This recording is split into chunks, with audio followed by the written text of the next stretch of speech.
Hello and welcome back to the Fantasy Playmakers. What's up, guys? Today is Thursday, which means I've already put out my start sits for running backs, wide receivers, tight ends, and quarterbacks. And that means it's time for me to go through my week one rankings for the wide receiver position. Today, in two separate videos, I'll be going through my wide receiver and running back videos. But here it's going to be the top 30 wide receivers. And the way I kind of structure this is that I just give you, which players do I feel comfortable starting, which ones would I rather have on my bench, early in the week. And then once we learn more about the injuries, and the week is kind of coming to a close, that's when I kind of give you my finalized rankings. Obviously, these could still change if new injuries pop up or there's some other new information. These are still very flexible, but this is definitely a better time to kind of go through them. And so I will kind of mention every single player. I will go a little bit more in depth on specific guys. Maybe I have them higher or lower than consensus.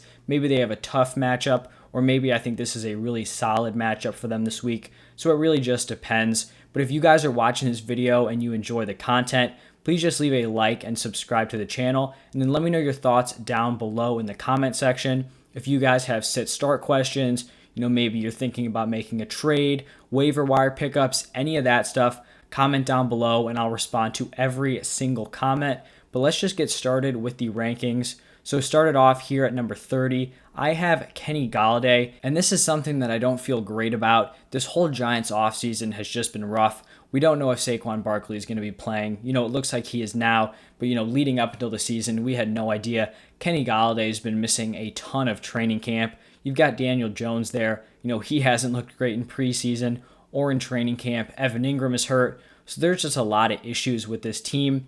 I am just going to rank him here at 30 because I believe he is so talented that he does have the ability to kind of overcome all these problems around him. And if he is on the field, he is going to have to be involved. If Ingram's going to be out, Saquon's likely going to be limited. They're probably going to be trailing in this game and will need to throw the ball. So I'm just going to be betting on his talent here. But this definitely isn't something I feel super comfortable with. So hopefully you have one or two other guys that are a little bit higher on these rankings. Then at 29, I have Deebo Samuel, and I'm going to talk about him a little bit later once I get to his teammate. Then Juju Smith at 28. These Steelers wide receivers are going to have to keep up with this high-flying Buffalo Bills offense. So Juju, Claypool, and Deontay Johnson all made my top 30. I have Robbie Anderson at 27. He just seems like a very safe start on a week-to-week basis. Plus, I think he's also going to put together some pretty solid early production because he does have that chemistry with Sam Darnold. He obviously played with him with the Jets, so that may kind of ease Sam Darnold into this offense,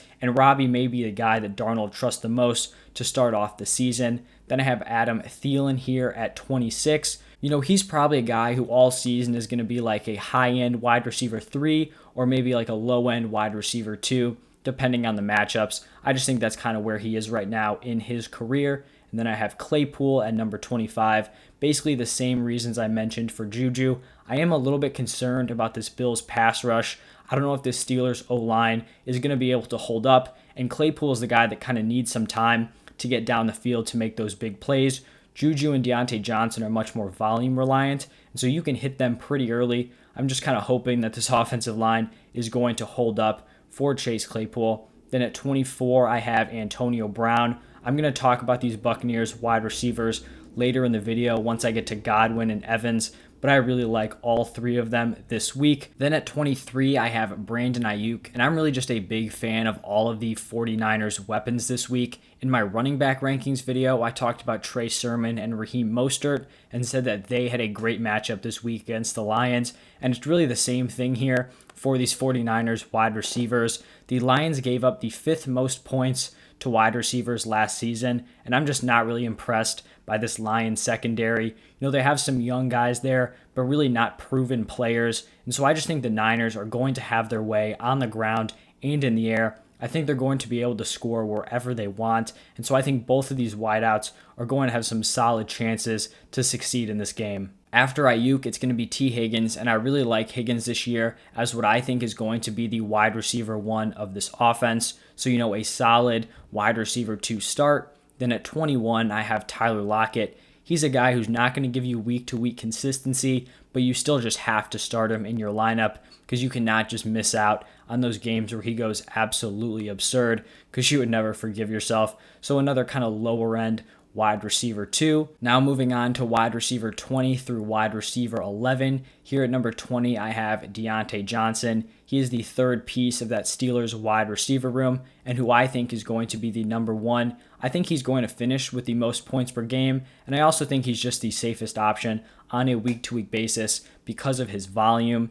After that, I have these Rams wide receivers back-to-back here. Cooper Kupp at 19 and then Robert Woods at 18. This isn't a spectacular matchup against the Bears, but still, they're both very solid, consistent wide receiver 2s. So if you have them, you're 100% plugging them into your lineup.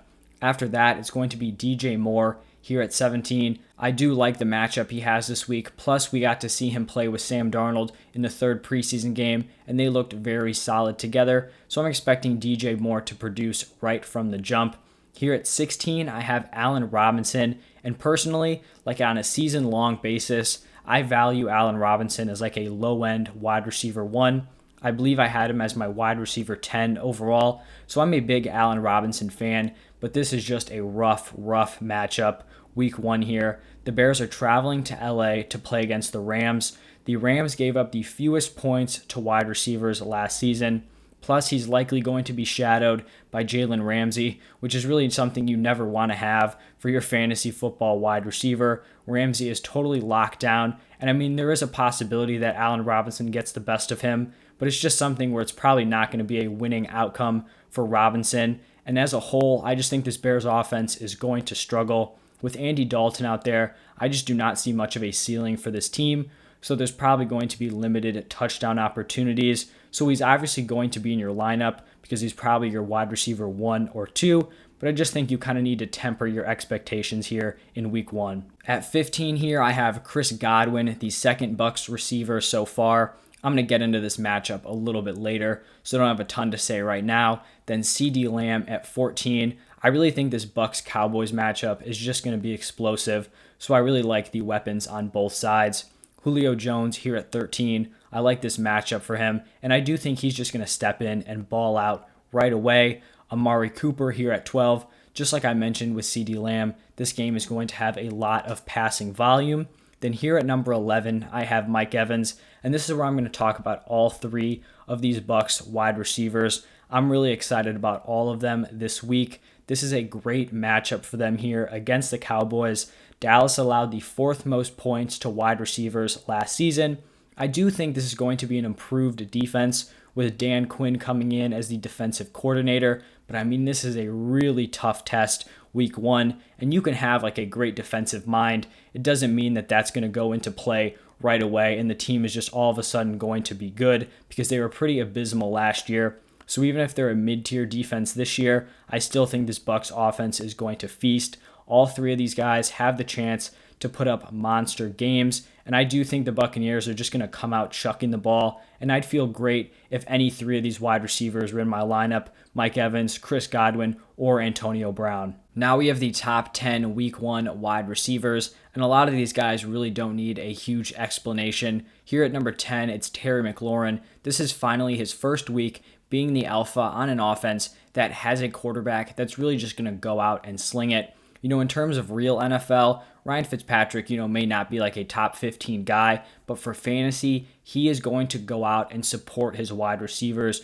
We know this. It's been proven year after year. So Terry's going to have a great opportunity to really break into that wide receiver 1 category. Then I have Keenan Allen here at number 9. He's someone that I just think is going to be a locked-in wide receiver 1 start every single week. Very consistent, who also has a decent amount of upside this season with Justin Herbert playing for a full 17 games. Then I have Justin Jefferson here at number 8, another guy who's just going to be a locked-in mid-tier wide receiver 1 on a week-to-week basis. At number 7, I have A.J. Brown, and I feel great about him this week. This is a favorable matchup for both Brown and Julio. I'm just not impressed with this Cardinals secondary. For A.J. Brown, he now has a top-tier wide receiver playing opposite of him in Julio Jones. I just don't really see how the Cardinals are going to stop A.J. Brown when they also have to worry about Henry and Julio. So A.J. Brown, I think, is actually someone that I'm a little bit lower on than consensus, in terms of year-long fantasy, just because this Titans team does not throw the ball a ton. And I do think Julio Jones is going to cut into those targets a little bit.